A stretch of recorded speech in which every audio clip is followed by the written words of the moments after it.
Hello दोस्तों, नमस्कार। आप सभी का हमारे क्लास एसएस क्लासेस में स्वागत है। मैं सबीर वर्मा आज आपके लिए कैलेंडर टॉपिक से जितने भी क्वेश्चन आएंगे उसको सॉल्व करने का बहुत ही आसान तरीका बताऊंगा। लेकिन उससे पहले मेरा ये जो बेसिक क्लास है कैलेंडर का, उसको समझना जरूरी है। पूरे कैलेंडर का जितने भी प्रकार का क्वेश्चन आता है, जितना भी टॉपिक है, उसको मैं 2 या 3 क्लास में समाप्त कर दूंगा। लेकिन आज का बेसिक क्लास है, इसलिए इस पर जरा ध्यान दीजिए। देखिए, जैसा कि हम लोग जानते हैं कि कैलेंडर, जिसको हिंदी में पंचांग बोलते हैं, कैलेंडर को 2 तरह से बांट सकते हैं। पहला साधारण वर्ष और दूसरा लीप वर्ष। अब बात आती है कि साधारण वर्ष किसे बोलते हैं और लीप वर्ष किसे बोलते हैं। तो जो भी साल है उसे अगर 4 से डिवाइड करते हैं और पूरी कट जाए तो उसे लीप वर्ष बोलेंगे, और जो पूरी नहीं कटे उसे साधारण वर्ष बोलेंगे। जैसे एग्जांपल फॉर 2018, इसको 4 से भागा देकर देखते हैं तो 5 को 20 कट गया, ऊपर से उतरा 1 नहीं कटेगा, 8 0, 4 को 16 बच गया 2, पूरी नहीं कटा, इसलिए इसको हम लोग साधारण वर्ष में रखेंगे। अगर यही पूरा कट जाता तो इसको लीप वर्ष में रखेंगे। एग्जाम्पल फॉर 2013, 2015, 2021 सब साधारण वर्ष है, और इधर 2004, 2008, 2000 लीप वर्ष है। ये तो मुख्यतः सिंपल ऐसे दिया रहेगा, तब इसको याद करेंगे कि कौन सा साधारण वर्ष या लीप वर्ष है। अब बात आती है कि अगर सीधा दे दिया जाए कि 1900 कौन सा वर्ष है, साधारण वर्ष है या फिर लीप वर्ष है, तो ऐसे ही हम लोग जानते हैं नॉर्मली कि 4 से डिवाइड होने के लिए हम लोग को लास्ट में अगर 2 जीरो रहेगा तो वो 4 से विभक्त हो जाती है। इसलिए इसको भाग देने का जरूरत ही नहीं, एकदम डायरेक्ट समझ लेना है। जिसके अंत में 2 जीरो रहेगा वो 4 से कटती है, और जब 4 से कटेगी तो इसको लीप वर्ष में रखेंगे। अब बात आता है कि साधारण वर्ष में कितने दिन होते हैं और लीप ईयर वर्ष में कितने दिन होते हैं। तो इसमें 365 दिन होता है और इसमें 366 दिन होता है। ये सब जानते हैं, लेकिन हम आपको आज बताने जा रहे हैं साधारण वर्ष के जो महत्वपूर्ण टॉपिक है उसके बारे में, और लीप वर्ष के अलग से। दोनों का अलग अलग बताऊंगा, और पहला बताने जा रहे हैं साधारण वर्ष के बारे में। साधारण वर्ष में कुछ ध्यान देने वाली बात है जो हम लोग बिना कॉपी कलम उठाए ही डायरेक्ट उसका हम आंसर दे सकते हैं। जैसे एग्जाम्पल फॉर देखिए, हम बताएंगे उसको समझिएगा। साधारण वर्ष है,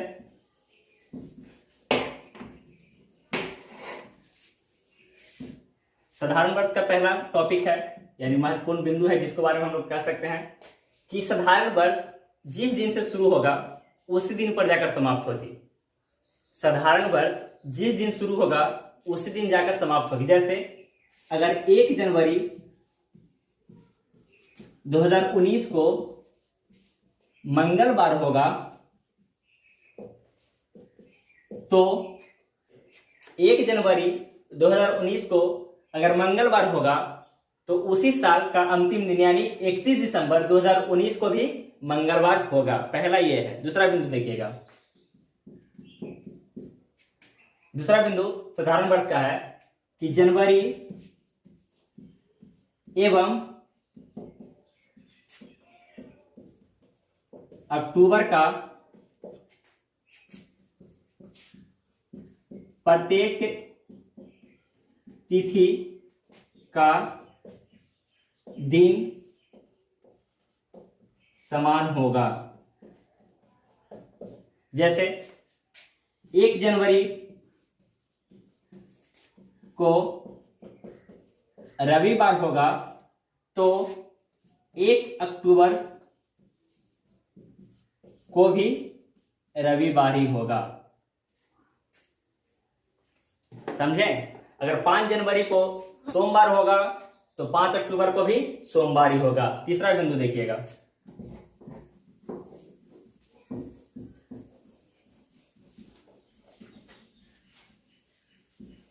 तीसरा बिंदु है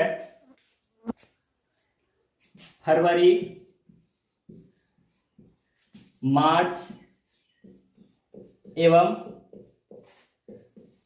नवंबर को भी पहले वाली ही दशा दोहराई जाएगी। जैसे 5 फरवरी को गुरुवार दिन होगा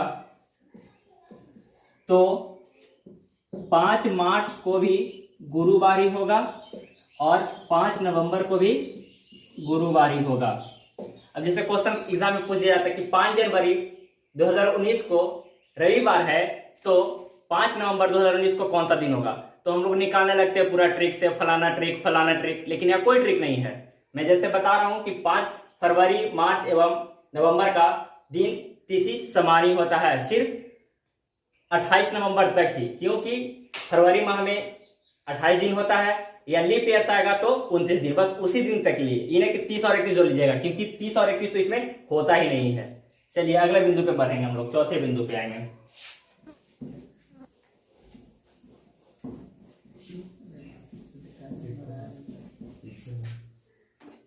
चौथा बिंदु है अप्रैल एवं जुलाई में, अप्रैल एवं जुलाई में भी प्रत्येक तिथि को दिन समान होगा। जैसे 5 अप्रैल को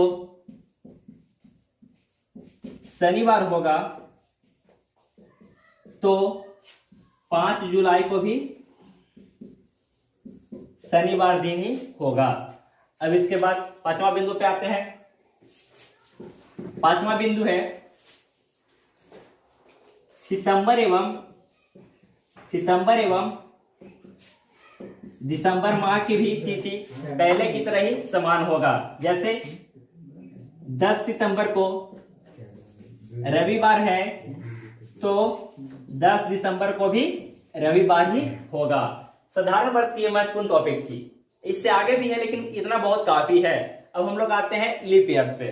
लीप ईयर्स की क्या क्या महत्वपूर्ण टॉपिक हो सकती है।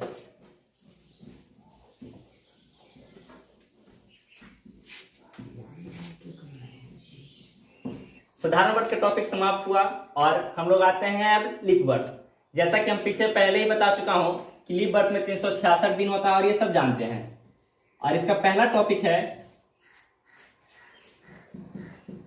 लीप वर्ष जिस दिन शुरुआत होती है उसके अगले दिन जाकर समाप्त होती है। जैसे 1 जनवरी 2020 को बुधवार है, तो 31 दिसंबर 2020 को बृहस्पतिवार होगा। 1 जनवरी 2020 को बुधवार है, तो 31 दिसंबर 2020 को भी बृहस्पतिवार होगा। चलिए देखिए दूसरा टॉपिक, जनवरी, अप्रैल एवं जनवरी, अप्रैल एवं जुलाई की शुरुआत एक ही दिन से होगी, एक ही दिन से होगी। यानी मेरे कहने का मतलब है कि जनवरी, अप्रैल एवं जुलाई का प्रत्येक तिथि का दिन एक समान होगा। जैसे 5 जनवरी को फ्राइडे है, तो 5 अप्रैल एवं 5 जुलाई को भी फ्राइडे ही होगा। यह है दूसरा टॉपिक। अगर 17 जनवरी को बुधवार होगा, तो 17 जुलाई को एवं 17 अप्रैल को भी बुधवार ही होगा। चलिए हम आगे बढ़ते हैं तीसरे टॉपिक पे।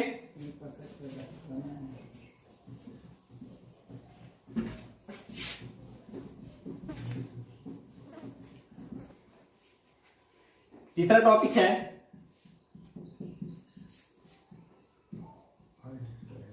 फरवरी एवं अगस्त की शुरुआत एक ही दिन से होगा, एक ही दिन से होता है। जैसे 3 फरवरी को रविवार होगा, तो 3 अगस्त को भी रविवार ही होगा। अगर 15 फरवरी को सोमवार होगा तो 15 अगस्त को भी सोमवार ही होगा। अब हम लोग बढ़ते हैं चौथे टॉपिक पे, लेकिन इस टॉपिक पे ध्यान दीजिएगा, फरवरी में चाहे तो 28 दिन होता है या तो फिर 29 दिन। अब बात दे दे कि 30 अगस्त को सोमवार है तो 29 अगस्त को कौन सा दिन होगा।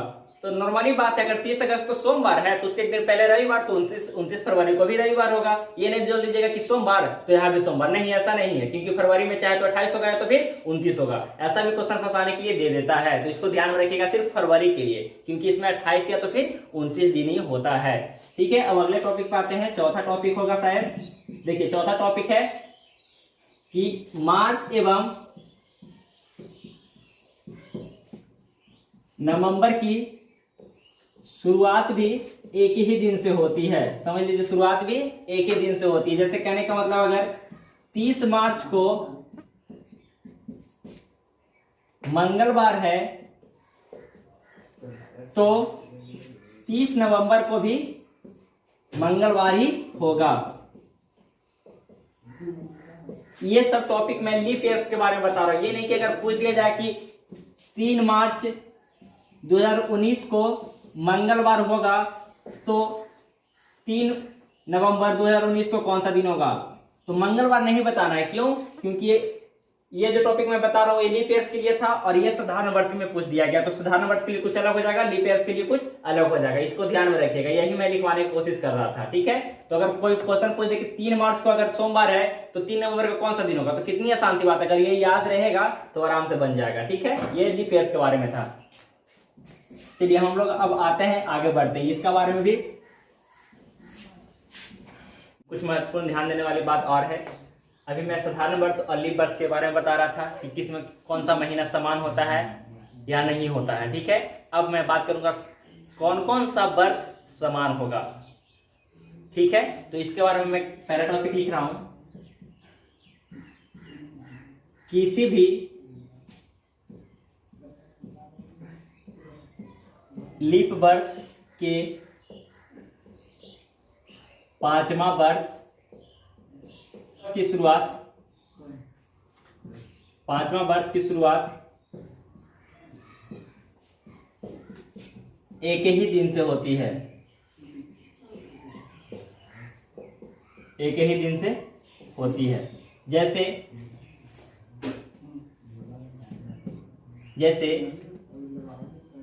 1 जनवरी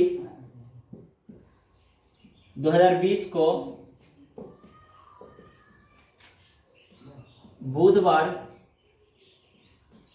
है तो आने वाले किस वर्ष की शुरुआत 1 जनवरी को बुधवार होगा। कहने का मतलब कि अगला कौन सा ऐसा साल आएगा कि बुधवार को 1 जनवरी पड़ेगा। तो मैं पहले लिखा हूं कि 5वां वर्ष की शुरुआत एक ही समान से होती है, यानी इसमें 5 वर्ष जोड़ दीजिए, यानी 20 और 5 25, यानी कि 1 जनवरी 2025 को भी बुधवार ही होगा,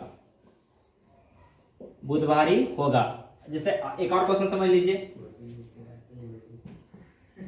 1 जनवरी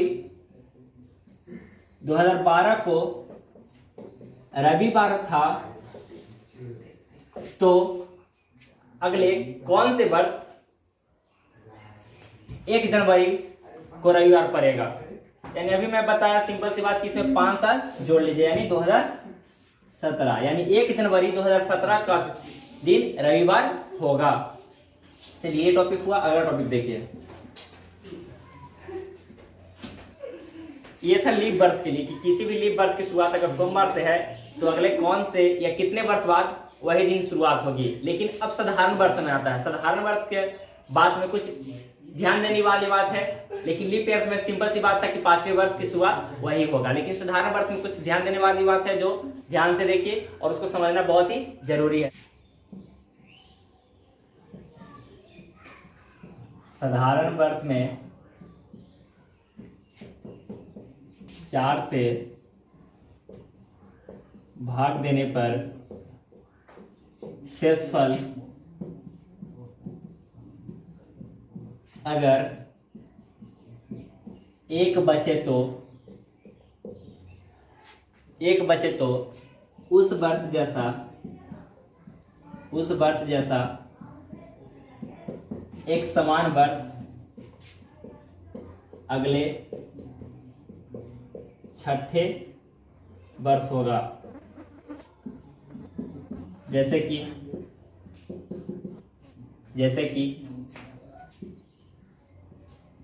2005, तो 2005 को अगर हम लोग 4 से भाग देते तो शेषफल 1 बचता है, और 1 बचता है तो अगले छठे वर्ष यानी 2005 के जैसा एक समान वर्ष हमको इसके छठे वर्ष हो गया, यानी इसमें 6 वर्ष जोड़ दीजिए यानी 2011। यानी हम कह सकते हैं कि 2005 और 2011 का प्रत्येक तिथि प्रत्येक दिन एक समान होगा। इसी प्रकार अगर शेषफल हमारा अगर 2 बचे, मैं इसी में सुधार कर रहा हूं, अगर 2 बचे तो उस वर्ष जैसा एक समान वर्ष अगले छठे वर्ष ही होगा। मतलब मेरा कहने का मतलब अगर शेषफल 1 बचे या 2 बचे तो दोनों के लिए नियम बशर्त एक ही है। यानी 2006 यानी मिटा के मैं कह देता हूं, अगर 2006 के समान अगर वर्ष पूछा जाए तो 2006 के हूबहू एक समान वर्ष उसके छठे वर्ष होगा, यानी 2006 में 6 जोड़ दिया जाए यानी 2012।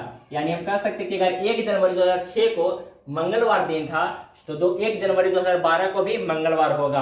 अगर साधारण वर्ष में 4 से भाग देने पर बाय द वे शेषफल 3 बच जाए तो ये नहीं कि छठे वर्ष ही मार दीजिएगा, नहीं, वो सिर्फ शेषफल अगर 1 और 2 बचे तो छठे वर्ष होगा, लेकिन जैसे ही 3 बचेगा तो उसमें थोड़ा चेंज हो जाएगा, तो इसलिए इसको ध्यान में रखिएगा। जैसे ही 3 बचेगा, मैं इसी में सुधार कर रहा हूँ, आप लोग कॉपी में लिख लीजिएगा। जैसे ही अगर 3 शेषफल बचे तो उस जैसा एक समान वर्ष नहीं बोल सकते, लेकिन हाँ एक समान न बोलकर एक दिन की शुरुआत वाले वर्ष हम लोग बोल सकते हैं। तो उस जैसा समान वर्ष अगले 11वां वर्ष होगा। यानी कह सकते हैं कि अगर यहाँ पे 2007 रहे तो इसका एक जैसा वर्ष, लेकिन प्रत्येक दिन प्रत्येक तिथि समान नहीं होगा, लेकिन दिन की शुरुआत एक ही दिन से होगा, तो इसमें 11 जोड़ दिया जाए, यानी इसमें 11 जोड़ देंगे तो 2018 हो जाएगा। यानी हम लोग कह सकते हैं कि अगर 1 जनवरी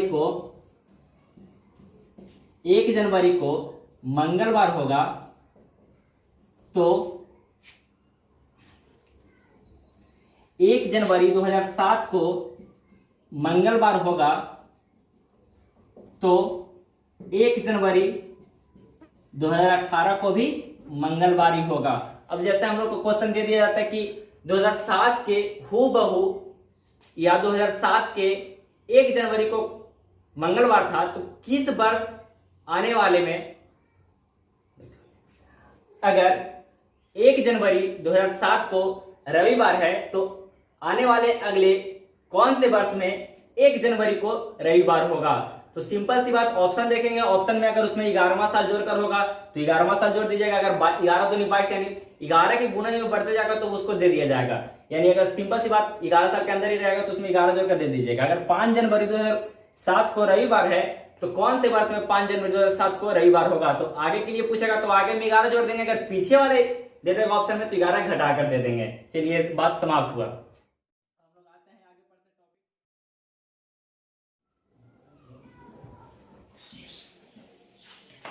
अगर वीडियो अच्छी लगी तो लाइक करें, शेयर करें और कमेंट करना ना भूलें। Thank you.